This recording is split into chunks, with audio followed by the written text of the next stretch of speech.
did you know that you can actually measure how stressed your body is?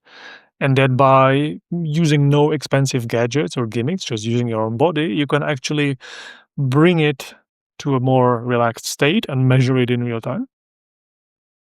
So I'm going to be talking today about an autonomic nervous system. And there's two terms that come into play, which you have very likely heard somewhere before.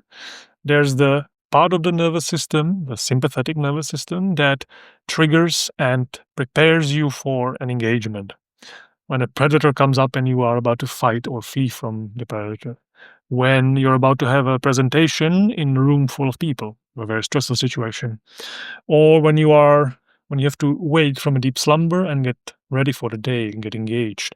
That's when the sympathetic nervous system will trigger and prepare your body for that stressful situation.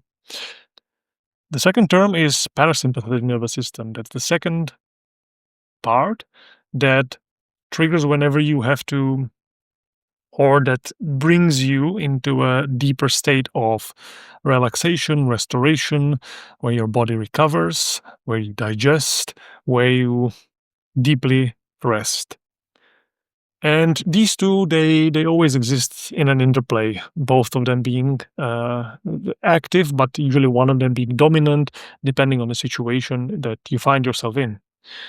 Now, you can measure this, and when you measure this, you can actually then in real time try some exercises and see how these are affected. And that's important because whether you're in a stress state, the sympathetic nervous system activation or dominance, or the restful state where the parasympathetic nervous system is more dominant, influences how stressed you feel during the day, how well you fall asleep, how deeply you sleep, how much recovery you get from sleep.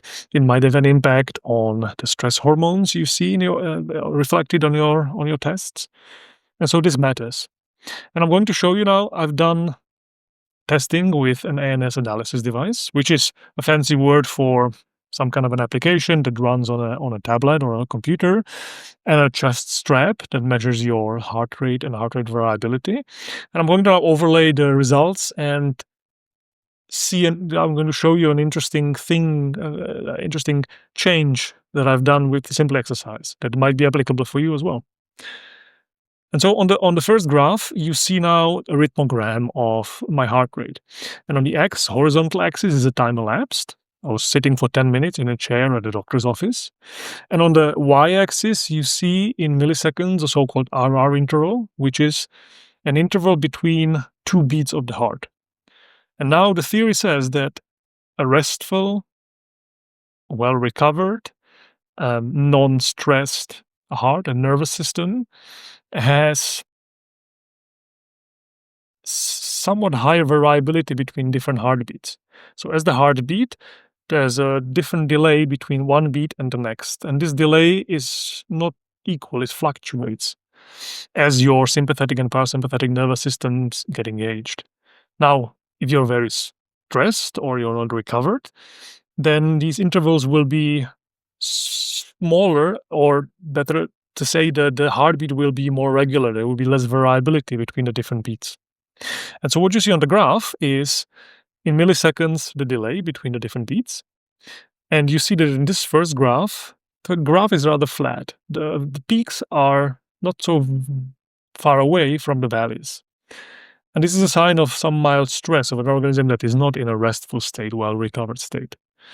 And from this rhythmogram, you can then, with the doctor or in the application, calculate two metrics. One of them is a stress index, which tells you how active your sympathetic nervous system is, the one responsible for the stress response, keeping your body engaged. And then the second metric is how active your parasympathetic, your recovery, your restful nervous system is. And so you see these two metrics here. Now I follow this exercise, this measurement, with one more, where for 2 minutes I was engaging in some kind of a breathing that stimulates the vagus nerve, some kind of a vagal breathing. In this case, it was a 5-second inhale followed by a 5-second exhale, although there are other ways as well. There's box breathing, for example, which achieves similar results. And you see that suddenly the rhythmogram of the heart changes, and the peaks become much higher and the valleys become much lower, and the these intervals synchronize with probably the breathing pattern at the time. And that's a sign that the body is not in a constant mild stress, but the parasympathetic, the recovery nervous system is engaged uh, plenty as well. If you look at the metrics calculated out of it, you also see that the stress index drops. So the sympathetic nervous system is now much less engaged, and the metric for the parasympathetic recovery nervous system engagement rises. Now, this is important because when your stress response is triggered, when the sympathetic nervous system is on, it, for example, influences release of adrenaline, right? And it's a symbol that the whole body is engaging in some kind of a stress response.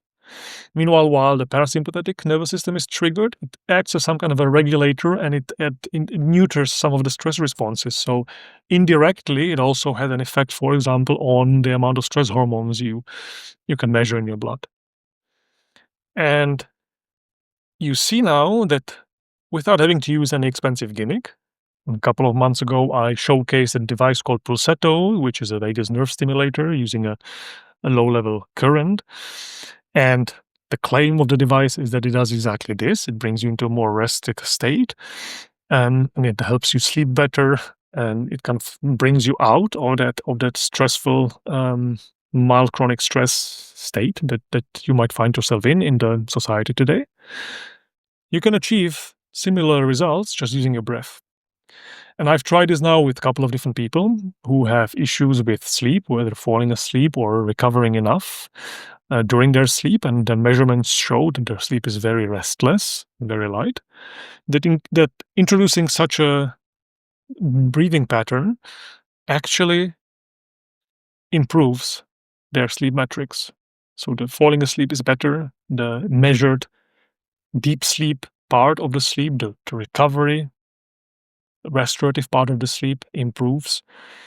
And it's measurably, it improves their well-being based on such a simple breathwork exercise that costs you nothing.